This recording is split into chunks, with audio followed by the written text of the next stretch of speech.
त्याला खूप टेन्शन आलं असणार आणि म्हणूनच कदाचित आता लगेच तुला भेटून तुझ्याशी मोकळेपणाने बोलणं त्याला शक्य नसेल. पण ती त्याने काय फरक पडतो?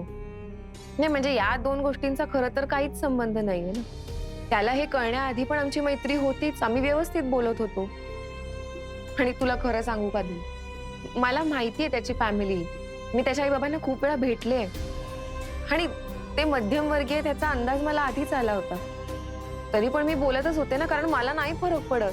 अगं पण अनु, तू एका श्रीमंत घरातली मुलगी आहेस हे त्याला माहित नव्हतं ना. म्हणजे त्यालाही असंच वाटलं असणार की तू सुद्धा त्याच्यासारखी एका मध्यमवर्गीय कुटुंबातली मुलगी आहेस आणि म्हणूनच कदाचित तो तुझ्याशी एकदम मोकळेपणाने वागत होता.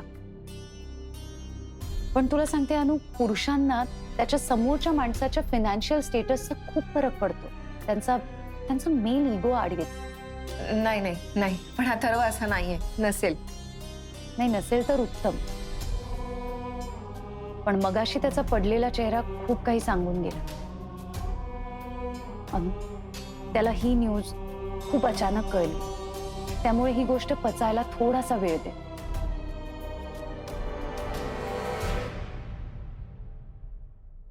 ठीक आहे, मी थोड्या वेळाने फोन करते त्याला. गुड. खरं सांगू, मला ना तुम्हा दोघांचं खूप कौतुक वाटतं ग. म्हणजे बघ ना, अथर्वला तू कोणाची मुलगी आहेस, तुझं स्टेटस काय, तुझं फायनान्शियल बॅकग्राऊंड काय आहे याबद्दल काहीच कल्पना नव्हती, पण तो तरी सुद्धा अगदी सहजपणे तुझ्या प्रेमात पडला ग. आणि तुला तर त्याचा क्लासही माहित होता आणि तरीही तू त्याच्या प्रेमात पडलीस. खरंच अनु, त्याचं फक्त आणि फक्त तुझ्यावर प्रेम आहे आणि तुझं सुद्धा. I know. म्हणून आमचं नातं मला खूप स्पेशल वाटतं. स्पेशल वाटतं कशाला, स्पेशल आहेच आणि म्हणून जपून ठेवावं असं वाटतं. आणि तुला सांगते दी, हे जे काही क्लास डिफरन्सेस आहेत हे मी आमच्या नात्याच्या आड नाही येऊ देणार. काकीजी, मी ना पापाजींशी नवीन फ्लॅट घेण्याबद्दल बोलले. ते थोडे पैसे द्यायला तयार झाले. अरे वा, मस्त. लवकरात लवकर वेगळी हो, आता तुलाही ना या मिडल क्लास लोकांबरोबर आटे दालचा भाव करत बसावं लागेल. लवकर लवकर. वही तो, आता तुम्ही जाणार म्हटल्यावर मी आणि रोहन इथेच बोर होऊन जाऊ. तसंही आता रोहन आल्यावर ना मी त्याच्याशी वेगळं राहण्याबद्दल बोलणार आहे. Yes, this is the correct time. तुझी हालत माझ्यासारखी होईल. इतकी वर्ष मी मागे लागले होते शेखरच्या, तेव्हा जाऊन आता कुठे तो तयार झालाय वेगळं होण्यासाठी. हे बघ, तू रोहनला वेळीच जाग करा. पण रोहन तर झोपला नाहीये, तो ऑफिसला गेलाय. अगं म्हणजे त्याला वेळीच कन्व्हिन्स कर वेगळं राहण्यासाठी, कळलं? ओ सॉरी सॉरी सॉरी, करेक्ट काकीजी, एकदम सही बोलताय.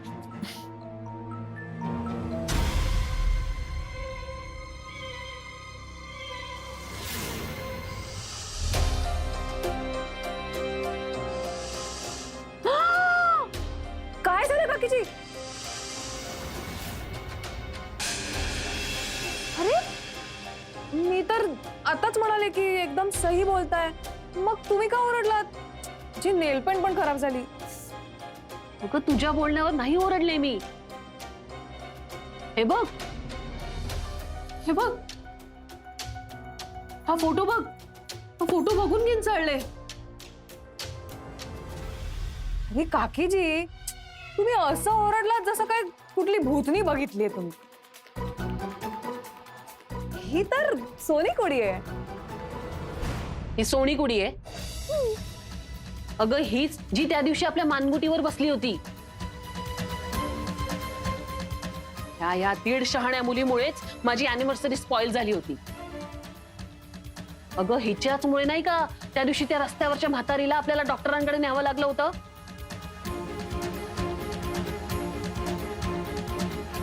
आपला पूर्ण दिवस खराब झाला होता, आठवतंय का?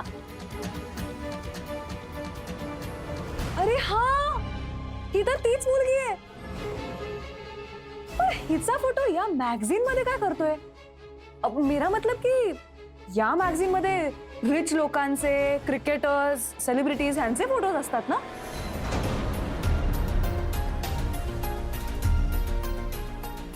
ओ गॉड. आता काय झालं काकीजी? एक मोठे इंडस्ट्रियलिस्ट आहेत, जगदीश धर्माधिकारी. त्यांची वाईफ इरावती धर्माधिकारी, ती कुठल्या तरी मोठ्या क्लबची प्रेसिडेंट झाली आहे. त्याच्याबद्दल हे आर्टिकल आलंय. यांचा फॅमिली फोटो आहे. म्हणजे ही त्यांची मुलगी आहे.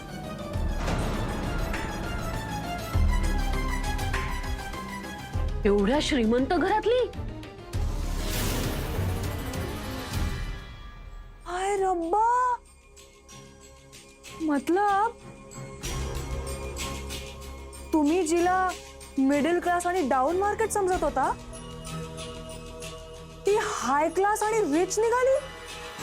पण श्रीमंत घरातल्या मुली अशाही असतात, एवढ्या साध्या.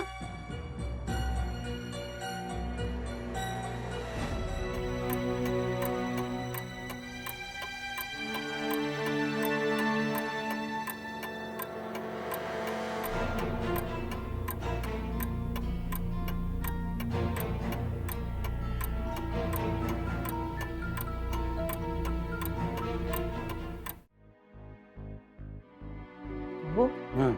4 वाजले. मग ते काय रोजच वाजतात, त्यात काय? तसं नाही हो.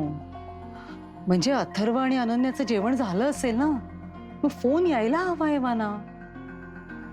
अरुणा, तू जर हे असं वागलीस ना, तर ती घरात येणारी मुलगी आहे ना, पळून जाईल. लक्षात ठेव. काय तू किती अस्वस्थ होतेस, शांत हो जरा. असं काय करताय? त्याला माहितीये ना, माझ्या डोक्यात सतत तोच विचार सुरू असतो. मग एक फोन करायला काय हरकत आहे? एक फोन केला की जीवाला शांतता मिळते माझ्या. मग अगं हो, पण तो ऑफिसच्या कामामध्ये बिझी असेल. तू पण ना उगाचच. नाही, मला नाही बाई एवढा वेळ थांबवणार. मी फोन करतेच त्याला. करू का? तर मी नाही म्हटलं तर ऐकणार आहेस का तू? हा, चैन पडणार नाही तुला. कर कर, आणि जीव भांड्यात पडेल तुझा. हा, अथर्व चिडला तर मला सांगू नकोस. हा, काही चिडत नाही तू. हा, मग कर कर कर.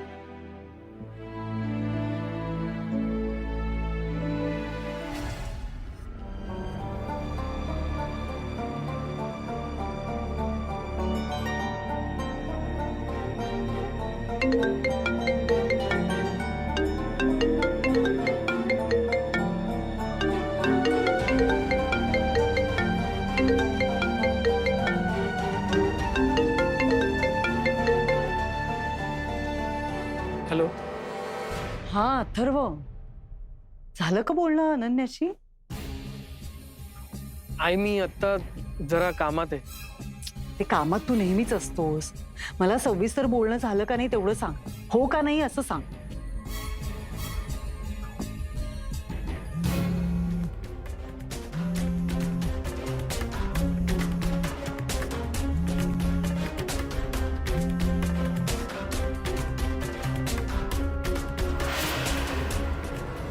काय विचारते मी अथर्व? अरे भेटलात ना, काय बोलली अनन्या?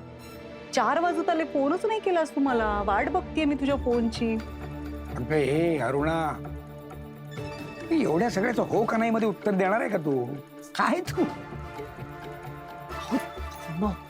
आई माझं जरा 1 मिनिट ऐकून घेशील का? हो, सॉरी सॉरी सॉरी. बोल बोल. आज मला नाही भेटता आलं अनन्याला. का? आमचा लंचचा प्लॅन कॅन्सल करावा लागला. का पण? आई मी तुला आत्ता नाही सांगू शकत. मी घरी आल्यावर तुला सगळं सांगतो, ठीक आहे? आत्ता मी ठेवतो. हा, बाय.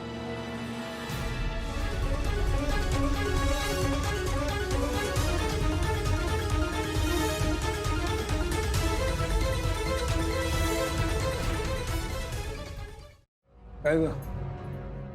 काय काय म्हणाला अथर्व? नीट बोललाच नाही काही. कसा बोलेल? म्हटलं होतं ना तू ऑफिसच्या कामात बिझी असणार तू ना उगाच. मला वेगळंच कारण वाटते काहीतरी.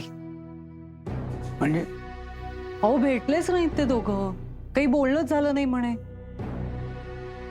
म्हणजे माझ्याशी फार काही बोलला नाही. घरी आल्यावर सगळं सविस्तर सांगतो म्हणाला. आता तो घरी येऊन सगळं सांगेपर्यंत डोक्याला भुंगा लागून राहणार माझ्या. सिमरन कसा आहे सेट? हाय रब्बा, किन्ना सोडा आहे खरंच. तुला माहितीये ना माझ्या सगळ्याच वस्तू एक्सक्लुझिव्ह असतात. खरंच. आणि ना हा सेट तुम्हाला खूप सूट करेल. कधी घालणार आहात? अगं मी नाही घालणार आहे, पूर्वा घालणार आहे उद्या अस्थानांच्या पार्टीमध्ये. मी हो, तुला उद्या चमकायचंय आणि सगळे तुझ्याकडे बघत राहतील ना, इतकं छान दिसायचंय तुला.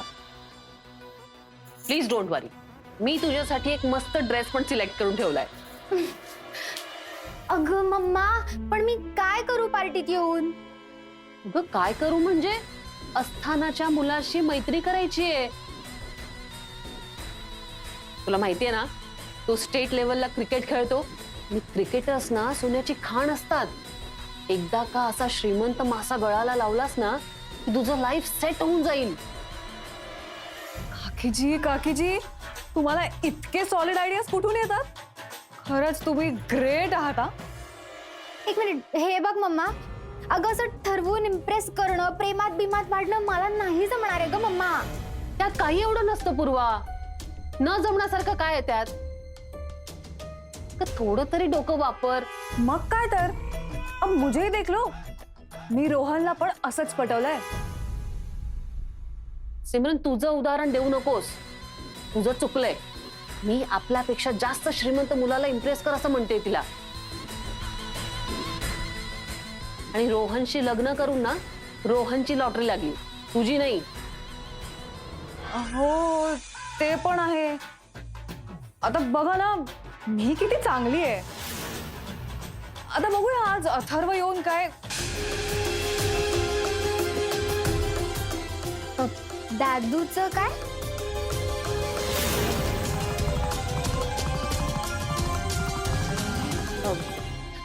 पूर्वा, तुला अभ्यास करायचा आहे ना, मग तू जा बाहेर हॉलमध्ये बस. आमच्या गप्पांमुळे तुला डिस्टर्ब होईल ना, जा.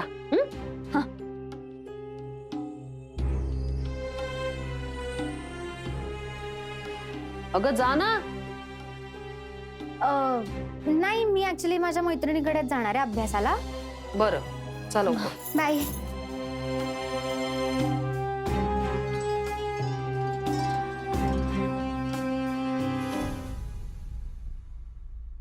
वेडी आहेस का तू? आपल्या सिक्रेट बद्दल इतक्या लवकर कोणाला कळू द्यायचं नाहीये. तुला माहितीये ना पूर्वाला काही सांगितलं की लगेच ती तिच्या काकूकडे जाऊन पचकते. सॉरी काकीजी, सॉरी सॉरी सॉरी. ऍक्च्युली ही अथर्वची डेट कशी झाली ना, ह्यात मला खूप म्हणजे खूपच इंटरेस्ट आहे.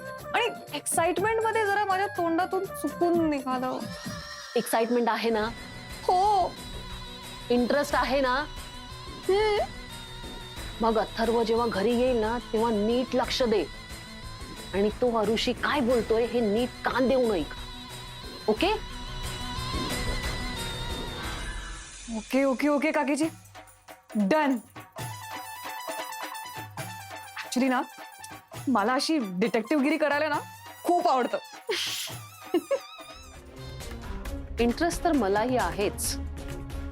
अथर्व ज्याप्रमाणे आगाऊपणा करतो ना माझ्या बरोबर, मलाही बघायचंय कशी मुलगी आणतोय ते.